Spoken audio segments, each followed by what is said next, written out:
Sum and difference identities. In this video, I'm going to show you a really common mistake that I hope I can help you avoid. I'll show you the identities for the sum and difference of cosine, the sum and difference of sine. I'll give you a brief justification and run through some examples. The mistake I hope you don't make is thinking that you can distribute sine. So if I wanted to find the sine of 75 degrees, I might split that up into the sine of 30 plus 45. The mistake is to think that that can be broken into sine of 30 plus the sine of 45. It looks like we should be able to distribute sine, but that's not actually true. There's a special identity for if you want to take the sum or the difference of two angles and find the sine of their result. So, the cosine sum or difference. If I have two angles being added together and I would like to find the cosine of that sum, then if this is a plus here, there's going to be a minus in between here. If there's a difference here, it's going to be a plus here. I would take the cosine of the first angle times the cosine of the second angle, subtract the sine of the first angle times the sine of the second angle. This is used for finding something like the cosine of 75 degrees, which can be broken down into the cosine of 30 plus 45 degrees.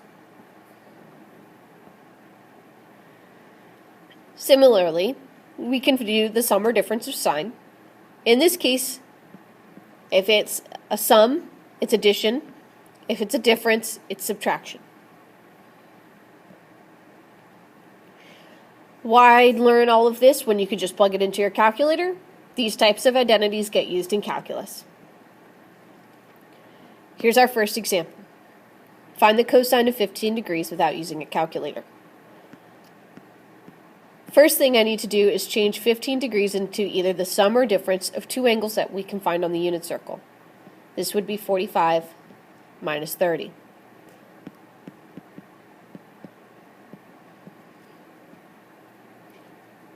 The difference identity for cosine is the cosine of u, cosine of v, plus sine of u, sine of v.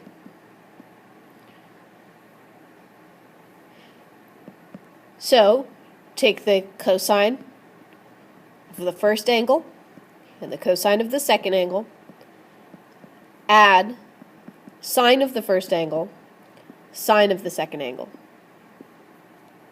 These are all values we should know without a calculator. Cosine of 45, cosine of 30,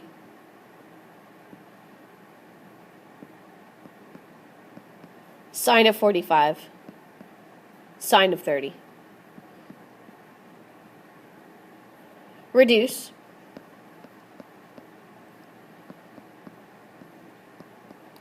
And combine into one fraction. Notice that my two radicals stay separately from each other. In this case, they were being multiplied so they could be combined into one. But when I add them, they have to stay separate unless they have the same number underneath the radical. Final answer, root 6 plus root 2 over 4. Find the exact value of sine of 75. This would be the sine of 30 plus 45 degrees.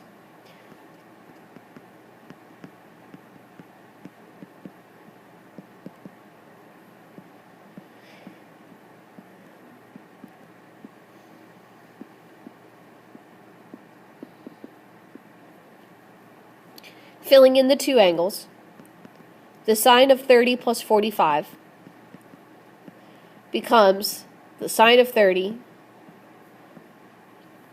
cosine 45 plus cosine 30 sine of 45. I could have reversed these and it would still work.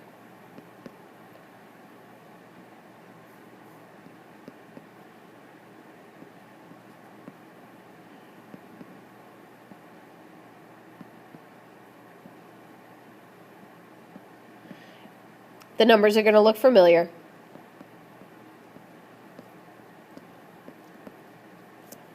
And there's our answer. It's the same answer if we remember from the cofunctions. Since 15 and 75 are complementary, the sine and cosine values will be the same. Try these ones on your own. I'm going to pause and put my answers up so you can check yours. Check your answer. You should get root 2 minus root 6 all over 4.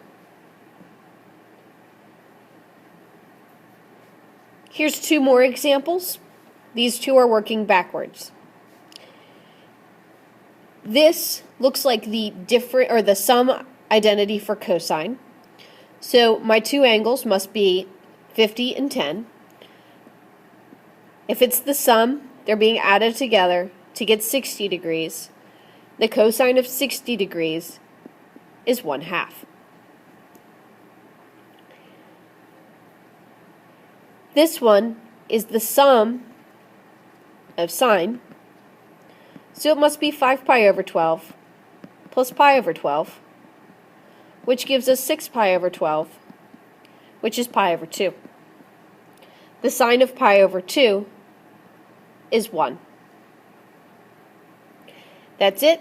Be prepared for a short quiz tomorrow.